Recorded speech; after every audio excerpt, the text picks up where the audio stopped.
C'est un club qui a été créé en 1999 par quelques sapeurs-pompiers passionnés de plongée sous-marine avec le désir de pouvoir rendre accessible la plongée. C'est parti de ce postulat-là. La suite de l'histoire, c'est qu'on a ouvert la plongée sous-marine d'abord aux personnes en situation de handicap avant même les référentiels existants au niveau national.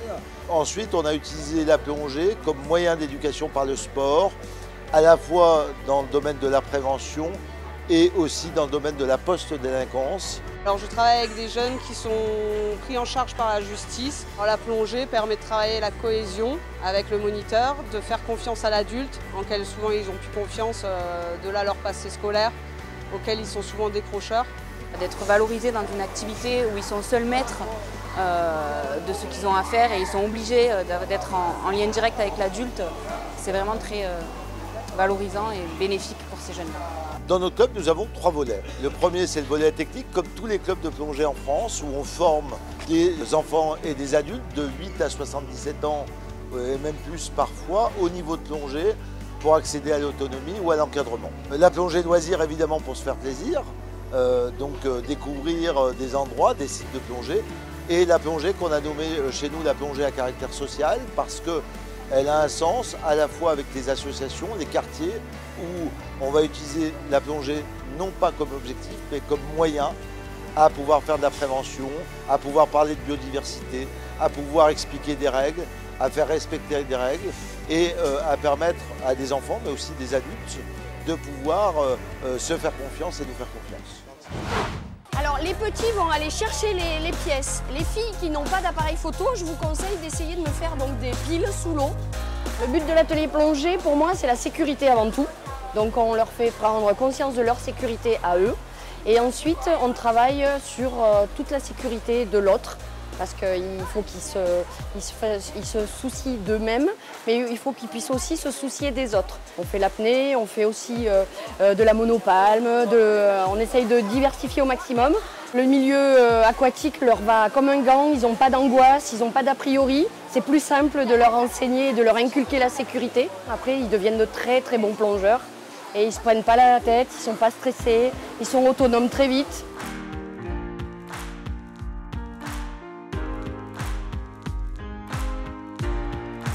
Depuis que je suis petite, je fais de la natation et ma mère elle a voulu m'inscrire à la plongée pour que après plus grande je fasse avec elle de la plongée et tout. Et puis genre c'est ma passion maintenant, j'aime trop.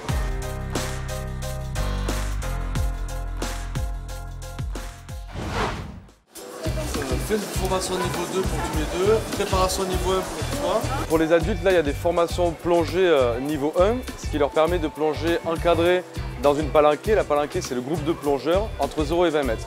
Ceux qui sont en formation niveau 2, une fois le diplôme validé, ils auront la possibilité de descendre jusqu'à 40 mètres de profondeur avec un guide et également la possibilité de plonger en autonomie, c'est-à-dire entre niveau 2, parce qu'en plongée on n'est jamais seul, et là entre 0 et 20 mètres. Le passage en piscine n'est pas obligatoire, c'est un plus parce que même si on est en Méditerranée, proche de la mer et qu'il fait soleil, pendant l'hiver il fait toujours un petit peu plus froid et à ce moment-là ça reste intéressant de venir en piscine pour pouvoir créer des automatismes par la pratique régulière. C'est moi qui vais vous faire le baptême de plongée. J'étais au Gros-Durand pour un petit week-end en vacances et donc j'ai vu l'affiche pour une plongée, pour une découverte de plongée, donc j'ai été intéressé par essayer. En plongée sous-marine, ce qui est important, c'est le baptême de plongée. C'est-à-dire que quelqu'un qui réussit un baptême de plongée, qui a ses premières sensations, qu'il respire dans le détendeur, quand il va mettre la tête dans l'eau et voir ce qui s'y passe, si ça match, eh bien, on sait que ça se transformera dans une pratique plus régulière, voire un niveau de plongée. Donc, on est très attentif à cette première immersion, ce premier baptême de plongée, parce que c'est l'essentiel.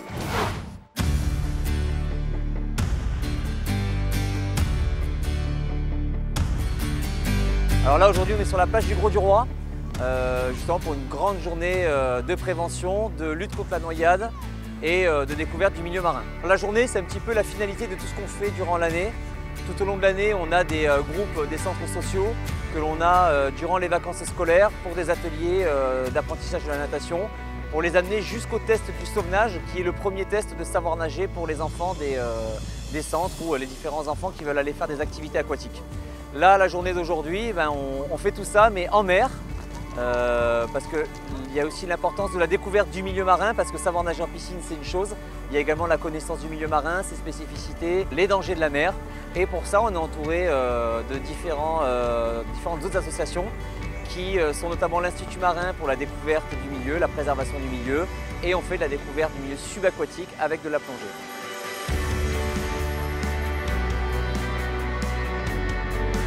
On peut livrer des messages de protection des milieux naturels, on peut livrer des messages d'engagement citoyen. On voit que le support sportif, notamment puisqu'on va traiter la question du savoir nager, de la natation, et bien tout ça, ce sont aussi des supports à l'intégration, au lien social. Et ça nous tient à cœur aussi. Donc c'est une opération pour nous qui est gagnant-gagnant et à laquelle on vient en partenariat vraiment avec beaucoup de plaisir. Ce genre d'événement n'est qu'une des facettes de leurs activités nombreuses.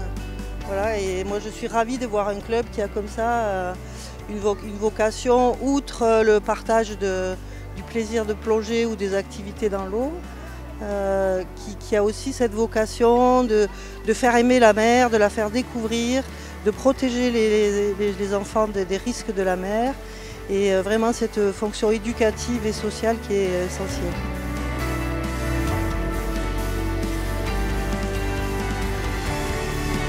Être autant professionnel, être autant compétent et disponible, venir et apprendre à nager aux jeunes des quartiers, je n'ai jamais vu ça en fait.